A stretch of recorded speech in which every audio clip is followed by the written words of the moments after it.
Welcome in, patrons. I'm really excited to get started with you today to overview painting curriculum for children from, say, age 7 to 9. And if you recall, we started with the younger children, say 5 to 7, and last year's curriculum was focusing on different archetypal color exercises that could be done both from the outside and from the inside. And if you haven't already reviewed those, I suggest you go back and do that.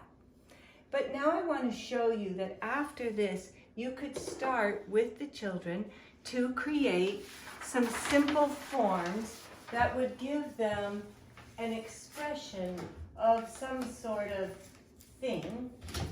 And here I've done just a couple where you would start with, say, yellow in the center and red on the periphery. And after that, you would just add a little bit of a yellow sticking out and maybe a tiny red beak and eye, and that would satisfy children to feel that it's a chick. Or if you want to look at this center one, red in the center and blue around, here's an example how that could be just slightly metamorphosed after the original exercise to create a heart. And finally, I did up here an example of just blue on the inside and yellow from the periphery, and then sort of just created small bunches of blueberries or grapes there.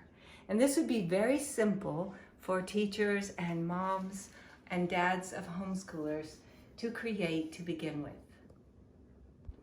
Now, when you're ready to paint with the children and you want to go on from those primary examples that I just showed you, you'll be wanting to take them into secondary color exercises.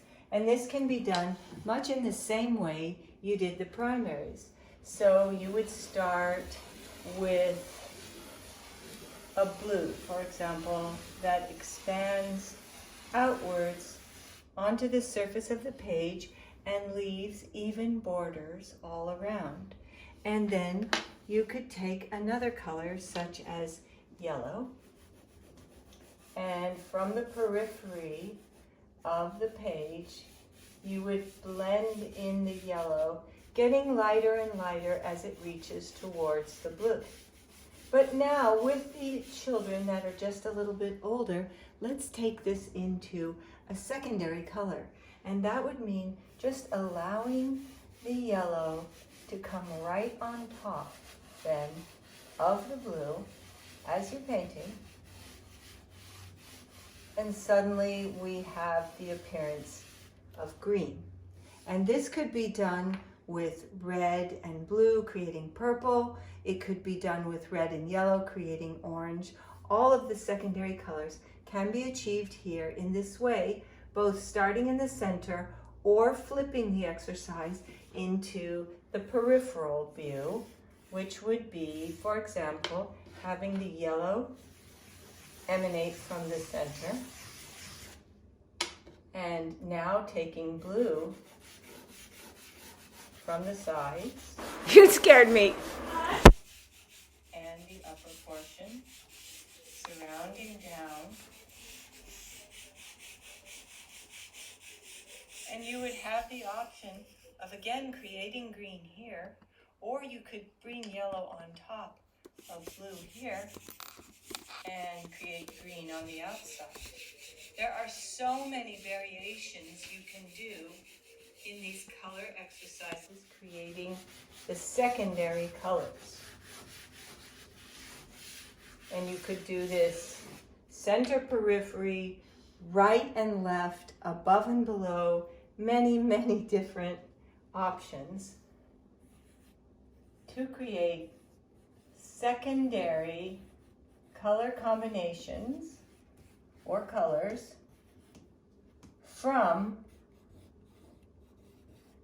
primary colors. So we don't give them pre-made orange or pre-made violet or pre-made green. we have them mix it out of those primaries so they can learn how to do that technique. So just to review a little bit for these children who are just a little bit above 7 years old, but not quite up to 10 or 11, we want to bring them into experience of the secondary colors. And this can be done through the color exercises like what I just showed and will be demonstrating throughout this year. But also we have the color stories,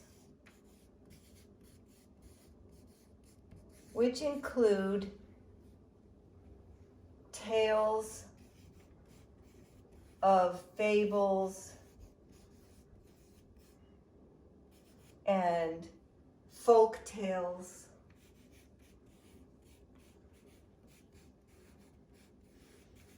to depict with color the images in a very simple way. And also we have the beginnings of creating representational form.